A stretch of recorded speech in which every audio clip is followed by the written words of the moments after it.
Tamil Nadu CM Vijay ಬಗ್ಗೆ ನಟ ರಜನಿಕಾಂತ್ ಮಾತನಾಡಿದ್ದಾರೆ. ವಿಜಯ್ ಗೆಲುವಿನ ಬಗ್ಗೆ ರಜನಿಕಾಂತ್ ಮೆಚ್ಚುಗೆಯನ್ನ ವ್ಯಕ್ತಪಡಿಸಿದ್ದಾರೆ.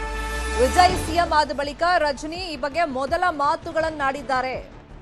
ವಿಜಯ್ ಅಭೂತಪೂರ್ವ ಗೆಲುವು ಸಾಧಿಸಿದ ಮೇಲೆ, ರಾಜಕೀಯ ಯಶಸ್ಸನ್ನ ಸಾಧಿಸಿದ ಮೇಲೆ ರಜನಿಕಾಂತ್ ಅವ್ರಿಗೆ ಏನಾದ್ರೂ ಬೇಸರ ಆಗಿದೆಯಾ? ಇಮಿಡಿಯೇಟ್ ಆಗಿ ಸ್ಟಾಲಿನ್ ಮನೆಗೆ ಹೋಗ್ತಾರೆ, ಭೇಟಿ ಮಾಡಿ ಬರ್ತಾರೆ, ಮಾತುಕತೆ ನಡೆಸಿ ಬರ್ತಾರೆ. ಈ ಬೆನ್ನಲ್ಲೇ ಸಾಕಷ್ಟು ಚರ್ಚೆಗಳು ಉದ್ಭವವಾಗಿತ್ತು. ಅದಕ್ಕೆಲ್ಲ ತಮ್ಮ ಹೇಳಿಕೆ ಮುಖೇನ ಫುಲ್ ಸ್ಟಾಪ್ ಇಡುವಂತ ಕೆಲಸವನ್ನ ರಜನಿಕಾಂತ್ ಅವರು ಮಾಡಿದ್ದಾರೆ. ವಿಜಯ್ ಮೇಲೆ ನನಗೆ ಯಾವುದೇ ಅಸೂಯೆ ಇಲ್ಲ, ಅಸಮಾಧಾನ ಇಲ್ಲ. ಜನ ಸರ್ವಾನುಮತದಿಂದ ಟಿವಿಕೆ ಪಕ್ಷವನ್ನ ಗೆಲ್ಲಿಸಿದ್ದಾರೆ. ಈ ಬೆಳವಣಿಗೆ ಬೆನ್ನಲ್ಲೇ ರಜನಿಕಾಂತ್ ಬೇಸರಗೊಂಡಿದ್ದಾರೆ ಅನ್ನೋ ವದಂತಿಗಳಿಗೆ ತೆರೆಯನ್ನ ಎಳೆಯೋ ಕೆಲಸ ಮಾಡಿದ್ದಾರೆ. ಇನ್ನು ವಿಜಯ್ ಕುರಿತಾಗಿ ಮಾತಾಡ್ತಾ ಅವ್ರು ಹೇಳಿರೋದು, ಇದೊಂದು ಅದ್ಭುತವಾದಂತಹ ಸಾಧನೆ. ಎಂಜಿಆರ್ ಮತ್ತು ಎನ್ಟಿಆರ್ ಸಾಧನೆಗಿಂತಲೂ ಕೂಡ ಇದು ದೊಡ್ಡದು.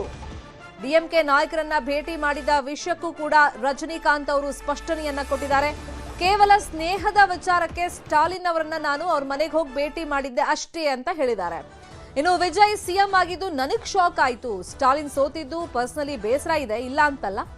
ನನ್ನ ಸ್ಟಾಲಿನ್ ಭೇಟಿ ಟೀಕೆಗೆ ಗುರಿ ಆಯ್ತು ಅಂತ ಹೇಳಿ ರಜನಿಕಾಂತ್ ಅವರು ಸ್ಪಷ್ಟನೆಯನ್ನ ಕೊಟ್ಟಿದ್ದಾರೆ. ಹಾಗಾದ್ರೆ ರಜನಿಕಾಂತ್ ಏನ್ ಹೇಳಿದ್ದಾರೆ ಕೇಳೋಣ. எனக்கும் விஜய்க்கு வந்து ஒரு ஜெனரேஷன் கேப், கிட்டத்தட்ட 25 இயர்ஸ் டிஃபரன்ஸ். நான் முதலையே சொல்லியிருக்கேன். நான் வந்து விஜயை வந்து நான் இது கம்பேர் பண்ணிக்கிட்டா அது எனக்கு நல்லது இல்லை, கெட்ட பேர். விஜய் என்ன பற்றி கம்பேர் பண்ணிட்டா அவருக்கு நல்லது இல்லை. சின்ன வயசுலேருந்து அவர் பார்த்துட்டு இருக்காரு. அவர் சிஎம் ஆனதில் எனக்கு என்ன போகிறாங்க, அது இன்னும் இவ்வளோ சின்ன வயசில் 52 வயசில் எம்ஜிஆர் என்டிஆர் சாதனை பண்ணுறதை விட அதை விட ஜாஸ்தி. கம்ப்ளீட்டாக சென்டர் பிஜேபி எவ்வளோ பெரிய பவர்ஃபுல் சென்டர். இங்கே 2 பெரிய கட்சிகளை எதிர்த்து தனி ஆளை வந்து ஜெயிச்சிருக்காங்க. அது நம்ம சினிமா இண்டஸ்ட்ரியில இருந்து. எனக்கு அது பொறாமை இல்லை, ஒரு ஆச்சரியம் கலந்த ஒரு சந்தோஷம். அடே யார் அப்ரிஷியேஷன், சூப்பர். ஸோ அந்த பொறாமையும் இல்லை.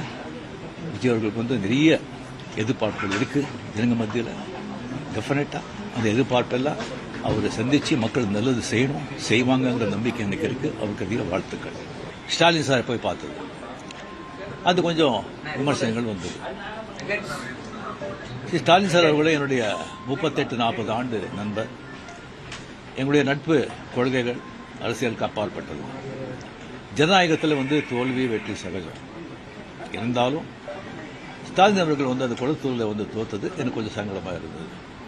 அதுக்காக ஒரு நண்பனுங்கிற முறையில், நட்பு முறையில் அவரை போய் நான் பார்த்தேன். அதுக்கு வந்து நான் வந்து எங்கள் விஜய் வந்து சிஎம் ஆகக்கூடாது, பவருக்கு வரக்கூடாது, அதை தடுக்கிறதுக்கு வந்து ரஜினி அங்கே போயிருக்காங்க. வேறு ஏதோ 2 பெரிய பார்ட்டியை வந்து சேர்க்கணும்னு சொல்லி பேசுகிறாங்க அப்படின்னு சொல்லி விமர்சனங்கள் வெளியே வருது. அந்த சூழ்நிலையில் நான் அதெல்லாம் பேச முடியும். அப்படி பேசுகிற ஒரு தரங்கெட்ட ஆள் ரஜினிகாந்த் இல்லை. அது வந்து தெளிவு. ಇದೇ ವಿಚಾರವಾಗಿ ಇನ್ನಷ್ಟು ಡೀಟೇಲ್ ಆಗಿ ಇನ್ಫಾರ್ಮೇಶನ್ ಕೊಡ್ತಾ ಹೋಗೋದಕ್ಕೆ ನೇರ ಸಂಪರ್ಕದಲ್ಲಿ ಕನೆಕ್ಟ್ ಆಗಿದ್ದಾರೆ ನ್ಯೂಸ್ ರೂಮ್ ಇಂದ ನಮ್ಮ ರಿಪೋರ್ಟರ್ ಸತೀಶ್. ವಿಜಯ್ ಅಭೂತಪೂರ್ವ ಗೆಲುವಿನ ನಂತರ ರಜನಿಕಾಂತ್ ಅವರ ನಡವಳಿಕೆಗೆ ಸಂಬಂಧಪಟ್ಟಂತೆ ಒಂದಿಷ್ಟು ಚರ್ಚೆಗಳಂತೂ ಸೋಷಿಯಲ್ ಮೀಡಿಯಾದಲ್ಲಿ ಸಿಕ್ಕಾಪಟ್ಟೆ ನಡೀತಾ ಇತ್ತು. ಯಾಕಂದ್ರೆ ಇಮಿಡಿಯೇಟ್ ಆಗಿ ಸ್ಟಾಲಿನ್ ಅವ್ರ ಮನೆಗೆ ಹೋಗ್ತಾರೆ, ಭೇಟಿ ಮಾಡಿ ಬರ್ತಾರೆ. ವಿಜಯ್ ಕುರಿತಂತೆ ಏನೂ ಸ್ಟೇಟ್ಮೆಂಟ್ ಕೊಡೋದಿಲ್ಲ. ರೀಸೆಂಟ್ ಬೆಳವಣಿಗೆ ನೋಡೋದಾದ್ರೆ ಕಮಲ್ ಹಾಸನ್ ಅವರು ವಿಜಯ್ ಅವರನ್ನ ಭೇಟಿ ಮಾಡ್ತಾರೆ. ಚಿತ್ರರಂಗಕ್ಕೆ ಸಂಬಂಧಪಟ್ಟಂತೆ 6 ಪ್ರಮುಖ ಬೇಡಿಕೆಗಳನ್ನ ವಿಜಯ್ ಮುಂದೆ ಅಂದ್ರೆ ಸಿಎಂ ಮುಂದೆ ಇಡ್ತಾರೆ. ಅದ್ರ ಬೆಳವಣಿಗೆ ಬೆನ್ನಲ್ಲೇ ರಜನಿಕಾಂತ್ ಅವರ ಈ ಒಂದು ಕ್ಲಾರಿಟಿ ಎಷ್ಟು ಮಹತ್ವ ಪಡ್ಕೊಳ್ತಾ ಹೋಗುತ್ತೆ. ಎಸ್ ಶರ್ಮಿತಾ, ತಮಿಳುನಾಡಿನ ರಾಜಕೀಯ ದೇಶದಲ್ಲಿ ಸಂಚಲನ ಸೃಷ್ಟಿಸಿದರೆ ವಿಜಯ್ ಮತ್ತು ಅದು ತಮಿಳುನಾಡಿನಲ್ಲಿ ಸ್ಟಾಲಿನ್ ಮತ್ತು ರಜನಿಕಾಂತ್ ಅವರ ಒಂದು ಭೇಟಿ ಏನು, ತಮಿಳುನಾಡಿನ ಚುನಾವಣೆಯ ನಂತರ ಫಲಿತಾಂಶ ಬರುತ್ತೆ. ಆ ಫಲಿತಾಂಶದ ನಂತರ ಹೋಗಿ ಮಾಜಿ ಮುಖ್ಯಮಂತ್ರಿ ಸ್ಟಾಲಿನ್ ಅವರನ್ನ ಅವರು ಒಂದು ಭೇಟಿ ಮಾಡ್ತಾರೆ. ಅದಾದ ನಂತರ ತಮಿಳುನಾಡಿನಲ್ಲಿ ಅದೊಂದು ರೀತಿಯಾದಂತಹ ಒಂದು ಮಾತುಕತೆಗೆ ಒಂದು ವೇದಿಕೆಯಾಗಿತ್ತು. ಒಂದಷ್ಟು ವಿಚಾರಗಳು ತಮಿಳುನಾಡಿನಲ್ಲಿ ವಿಜಯ್ ಸಿಎಂ ಆಗಿರೋದಕ್ಕೆ ರಜನಿಕಾಂತ್ ಅವರಿಗೆ ಅಷ್ಟು ಇಷ್ಟ ಆಗಿಲ್ವೇನೋ. ಸೊ ಈ ರೀತಿಯಾದಂಥ ಒಂದಷ್ಟು ಊಹಾಪೋಹಗಳು ಮೊದಲಿಗೆ ರಜನಿಕಾಂತ್ ಮತ್ತು ವಿಜಯ್ ಅವರ ಫ್ಯಾನ್ಸ್ಗಳ ನಡುವೆ ಒಂದು ರೀತಿ ದೊಡ್ಡ ಮಟ್ಟದ ಒಂದು ಸ್ಟಾರ್ ಫ್ಯಾನ್ಸ್ ವಾರ್ ಅನ್ನುವುದಂತೂ ದೊಡ್ಡ ಮಟ್ಟದಲ್ಲಿತ್ತು. ಅದರ ನಡುವೆ ಯಾವಾಗ ಸಿಎಂ ಅವರು ಒಂದು ಸ್ಟಾಲಿನ್ನ ರಜನಿಕಾಂತ್ ಭೇಟಿ ಮಾಡ್ತಾರೆ, ಅದಾದ ನಂತರ ಅದಕ್ಕೆ ಮತ್ತಷ್ಟು ರೆಕ್ಕೆ ಪುಕ್ಕಗಳು ಬಂದಿದ್ವು. ಈ ಎಲ್ಲ ಊಹಾಪೋಹಗಳಿಗೆ ಇವತ್ತು ರಜನಿಕಾಂತ್ ತೆರೆ ಎಳೆದಿದ್ದಾರೆ ಅಂತಲೇ ಹೇಳ್ಬೋದು.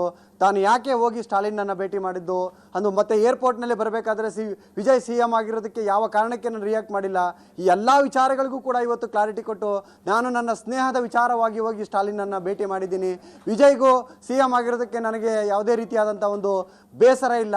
ಸೊ ನನಗೂ ಮತ್ತು CM ವಿಜಯ್ಗೂ ನನಗೆ ಒಂದು ವಯಸ್ಸಿನ ಅಂತರವೂ ಸಾಕಷ್ಟಿದೆ. ಇದರ ಬಗ್ಗೆ ಚೀಪಾಗಿ ಮಾತಾಡೋದಕ್ಕೆ ರಜನಿಕಾಂತ್ ಒಬ್ಬ ಚೀಪ್ ಆಗಿರುವಂಥ ವ್ಯಕ್ತಿ ಅಲ್ಲ. ಸೊ ನಾನು ನನ್ನ ಸ್ನೇಹಕ್ಕೋಸ್ಕರ ಹೋಗಿ ನಾನು ಸ್ಟಾಲಿನನ್ನು ಭೇಟಿ ಮಾಡಿದೆ.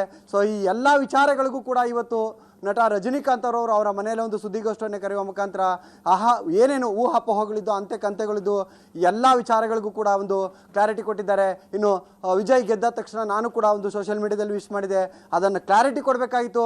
ಆ ಕ್ಲಾರಿಟಿ ಕೊಡೋದಕ್ಕೋಸ್ಕರ ನಾನು ಇಲ್ಲಿ ಬಂದು ಇವತ್ತು ಕ್ಲಾರಿಟಿ ಕೊಟ್ಟಿದ್ದೀನಿ.